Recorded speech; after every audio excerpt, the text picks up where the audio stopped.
Yo, what's up guys? Welcome back to Best in Tech YouTube channel. Sama gue Malvin dan here we go. Sampean juga kita nyobain Vespa dan yes, ini elektrik.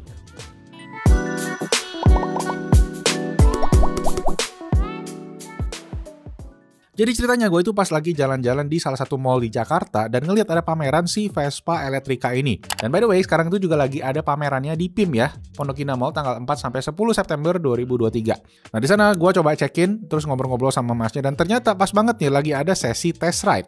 Nah, itulah waktu itu gue post-postin tuh di Instagram story sambil kode-kode ke Vespa gitu kan. Dan akhirnya dikabulkan permintaan kita dikasih pinjam nih buat kita nyobain si Vespa Elettrica ini selama 1 hari ini, dan gue pengen share experience-nya kayak gimana ke kalian biar ya, karena ini spesial sih dan harganya juga menarik banget, nanti kita bahas di akhir. So yes, ini namanya adalah Vespa Elettrica, Vespa listrik pertama yang resmi dirilis sama Vespa Indonesia ya. Jadi pertama kali masuk. Desainnya sendiri kalau kalian lihat mungkin mirip sama Vespa yang bensin ya, namanya Vespa Primavera. Dan untuk speknya sendiri, ini gue bisa share ke kalian aja dalam bentuk tabel, tapi kalau gue sendiri ingatnya yang utama adalah jarak dia itu bisa sampai 100 km tergantung mode berkendara, nanti kita share. Kemudian untuk kecepatan dia itu bisa sampai 70 km per jam ya. Kemudian untuk baterainya sendiri ini bisa dicas cepet, cuma 4 jam aja, dan spek lengkapnya kalian bisa lihat di sini.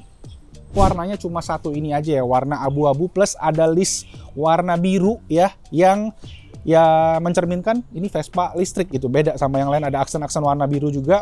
Plus ya kalau plat nomor Indonesia kan, kalau motor mobil elektrik kan ada biru-birunya, jadi cocok gitu kan. Cuma memang yang ngebedakan sama si Vespa Primavera adalah satu, dia nggak ada knalpot ya, namanya kan motor listrik. Dan kedua, ini juga yang nggak ada dari motor Vespa Elettrica, yaitu adalah standar samping. Nah ini gue agak bingung kenapa Vespa nggak masukin standar samping, mungkin karena faktor safety kali ya. Cuma ya, mungkin kalau kalian tahu, boleh di komen di bawah. Oke lanjut, gimana rasanya bawa si Vespa Elettrica ini? Bisa gue bilang, ini experience yang berbeda banget sama motor listrik yang pernah kita coba sebelumnya. Ini power delivery-nya tuh smooth banget ya, nggak genjot-genjot kayak gitu. Dan dari segi tenaga, itu bisa dibilang ya cukup gitu. Terutama kecepatannya tadi ya, dia ada 2 mode berkendara, satu eco, satu lagi power, sama satu tuh mode mundur, reverse ya. Nah untuk eco itu kecepatan maksimumnya sampai 45 km per jam, sedangkan yang mode power itu bisa sampai 70 km per jam. Nah buat ganti modenya sendiri itu agak sedikit tricky ya, karena kita mesti kayak pencet tombolnya yang ada di kanan itu selama kurang lebih 3 detik, baru dia kayak ngeklik ke modenya. Sama pas kita start motornya pertama kali pun itu juga kita mesti kayak tekan tombol start istilahnya itu selama 3 detik. Barulah nanti motornya bisa kalian gas ya gitu, bisa kalian akselerasi ya. Bahasanya bukan ngegas lagi artinya sekarang. Nah satu hal yang gue notice pas gue bawa motor ini adalah bobotnya, karena memang bodi yang dipakai sama Vespa kan rata-rata memang bahannya metal ya. Beda sama motor-motor pada umumnya yang pakai bodi bahan plastik. Nah di sini jadi berasa bobotnya itu lumayan, tapi memang itu juga jadi ngasih handling yang lebih enak nih. Jadi dari segi drivability gue rasa ini jadi lincahnya juga tetap. Ditambah tadi power delivery-nya yang smooth itu bikin experience-nya enak sih buat dibawa. Walaupun memang again dari segi top speed dia itu cuma sampai 70 km per jam. Dan dari segi bantingan juga ini menurut gue empuk banget, nice banget. Gue bener-bener berasa ini riding experience-nya tuh refine. Oke, sekarang kita bahas ke satu poin yang paling futuristik dari Vespa ini, yaitu speedometernya. Ini dia speedometer TFT display-nya Vespa dan banyak banget indikator. Gue coba jelasin satu-satu. Angka paling gede pastinya indikator kecepatan, dan di samping-sampingnya ini adalah indikator efisiensi ya. Jadi pas akselerasi, deselerasi itu bakal ada bar yang naik turun. Di atasnya ada mode kecepatan ya, dan buat kalian bisa jalanin motor ini, kalian harus klik dulu tombol samping kanan yang biasanya ada tombol starter ini selama 3 detik. Nah setelah itu barulah bisa jalan, dan make sure juga engine cut off-nya udah di posisi yang benar ya. Habis itu tinggal digaspol aja. Ada 2 mode berkendara di sini. Kalau mau ganti tinggal tekan aja tombol tadi ya. Terus ada mode power untuk kenceng dan reverse untuk mundur. Reverse-nya lumayan kepake sih buat mundur dari parkiran, karena motor ini kan lumayan berbobot juga. Lanjut ke bagian bawah, ini ada indikator baterai di tengah, dan di atasnya sedikit itu ada nunjukin sisa range, sisa jarak yang bisa dipakai, itu beda-beda tergantung mode berkendara tadi ya. Nah di kiri bawah ada indikator untuk konektivitas, jadi Vespa Elettrica ini bisa dikonekin ke aplikasi Vespa yang isinya adalah detail-detail berkendara, mulai dari jarak tempuh, penggunaan baterai, sampai efisiensi cara berkendara kita. Jadi kita bisa belajar biar naik EV lebih efisien lagi. Terakhir di kanan bawah ada odometer, trip meter, consumption, dan ada brake setting juga yang kita sempat mention soal curse tadi ya. Dan di sini kita juga bisa setting ya. Isinya ada setting bahasa, konfigurasi untuk pairing smartphone, buzzer untuk ngasih bip-bip gitu ya, biar ada suara tambahan pas di kecepatan tertentu, karena motor listrik kan dikira nggak ada suara, tapi sebenarnya ini motor juga ada suaranya sih yang cukup kedengeran.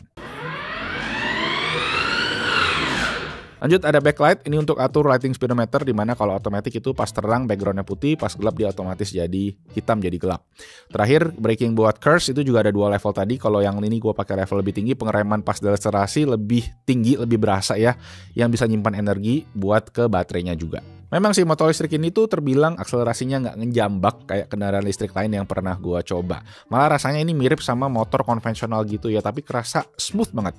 Mungkin Vespa memang pengen ngasih riding experience yang nyaman, dan harus gua akuin bahwa motor ini tuh kalau santai emang nyaman banget, ditambah bantingannya tadi yang juga super empuk. Kalau mau dibawa kencang tinggal ganti ke mode power, cuma memang agak bikin dak-dikduk karena penurunan range-nya tadi yang lumayan banget. Selain itu faktor bobot atau misalnya kalian boncengan itu juga bisa bikin top speed dan range-nya jadi berkurang. So keep that in mind aja.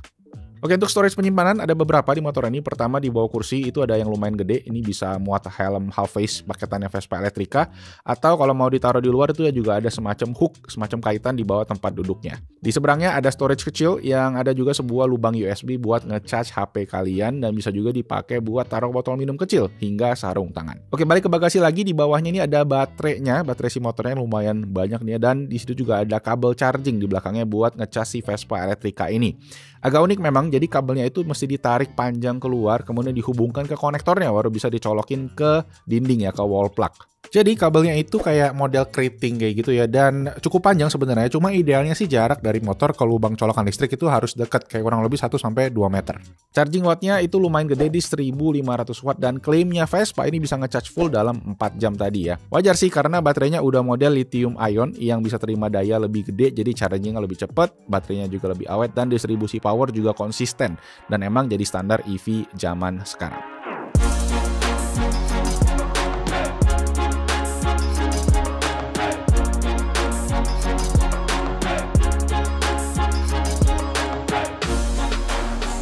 So yes guys, sharing itu tadi buat sharing-sharing soal Vespa Elettrica, Vespa listrik resmi ya, pertama di Indonesia. Dan ya harus gue bilang, ini riding experience-nya proper banget, yang bener-bener yang gue expect selama ini dari motor listrik. Ya semua ada di sini, cuma memang harganya yang dibanderolnya ini tidak murah, karena ini kalian bisa beli mobil literally ya dengan harganya ini sekarang, yaitu on the road-nya itu di harga 198 juta rupiah, dan kalian dapat helm ya. Kalau kalian pengen beli ini sepaket, dan dia juga ada beberapa aksesoris juga buat special edisinya Vespa Elettrica. Nah, gua cek kemarin ada beberapa promo juga buat cicilan yang nanti kalian bisa cek, khusus lagi masa periode promo ini ya, 0% katanya cicilannya sampai 2 tahun ya berarti ya kemarin ya. Jadi nanti gua juga taruh aja infonya nanti di bawah. Mana tahu kalian sultan-sultan ada yang pengen nih punya Vespa buat antar anak atau bini ke pasar ya, Vespa listrik gitu kan. Biar polusi Jakarta udah lebih bersih gitu kan. Mana tahu 200 juta nganggur, silahkan dicek ada di bawah. Itu aja, thank you semua teman-teman yang udah nonton. Kalau kalian ada pertanyaan boleh banget di komen di bawah, dan like kalau kalian suka videonya, subscribe ke Best YouTube channel. Dan itu aja, nama gue Malvin. I'll see you guys on the next video. Ciao. Masa depan adalah sekarang. Future is now.